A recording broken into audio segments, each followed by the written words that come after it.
have a new role, however, which is to start making some announcements on my own.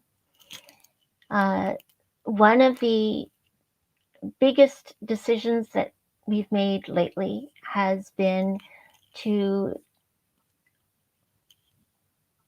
think about our first product as combining two of the functions that Geeq blockchain can do, again, without smart contracts.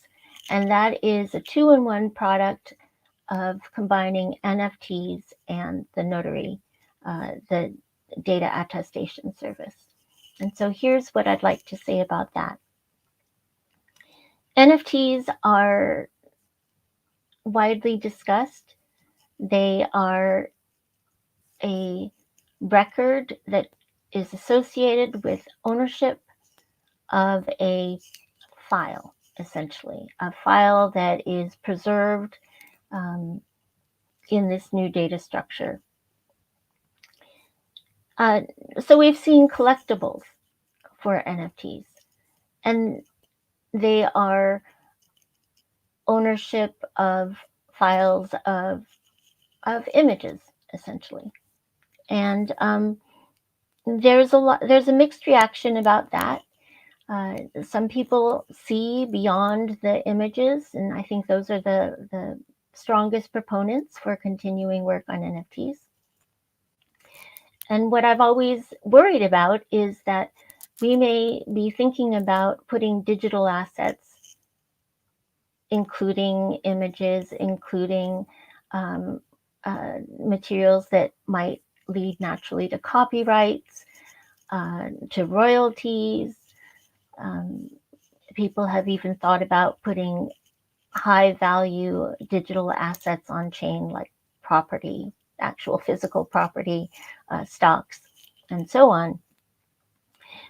But unless you have some kind of legal way of enforcing that these claims for ownership represent real property rights in the world, there's very little place for them to go. So we need things to work together. We need the digital world to work with the legal world. And this two-in-one approach that Geeq is going to work with Robot to deliver to enterprises has two stages.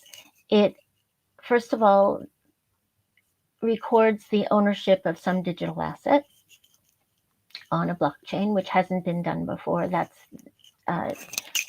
in without smart contracts, and that's the NFT part of the Geeq technology. And then immediately you send the documentation, the actual contracts that are associated with the ownership or the change in ownership. So in one package, you have the representation, which is very easy to find on chain to identify who has had it, who has sold it, where it went, the provenances, people often say, with the accompanying legal documents to back that up.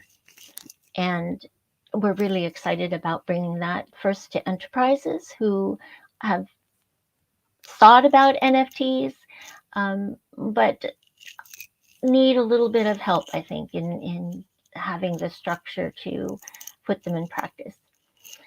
And the second announcement that I have is that I'd like to introduce Slavian back to you. Slavian, would you please come back? And Slavian has been working at Geeq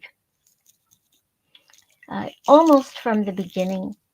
For those of you who have read Geeq's white paper, that very simple diagram that encapsulates everything that goes on at Geeq, it has layers upon layers of meaning, was devised by Slavian.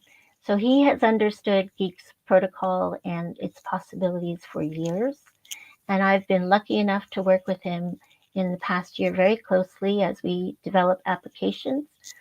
Slavian is always telling and reminding us that it's got to be user first, user friendly, that even though the blockchain thinks about data categorized in a certain way, users want it presented a different way.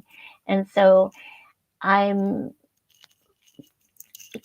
grateful beyond words that Slavian is with Geeq. Um, he also knows a tremendous amount about the NFT space, how it is now, and how it can be in the future. And for all those reasons and many more, I'm happy to announce that Slavian is now the Chief Development Officer of Geeq. And I couldn't be more pleased because I'll get to work with you, and I'll get to share you across departments as you take on more roles in development, in helping me with this product market fit, in marketing, in community building, and in fintech, which is part of your background as well. So thank you, Slavian. Thank you so, so, so much, Stephanie. And thank you, dear geeks, each and every single one of you. I'm here because I believe just as much as every single one of you in Geek. I'm here because I think I can make a difference. Because among these people that you're seeing on screen and some that are still off screen, we can move mountains. We just have that thing where I feel like it's meant to be. Geek is meant to conquer the world.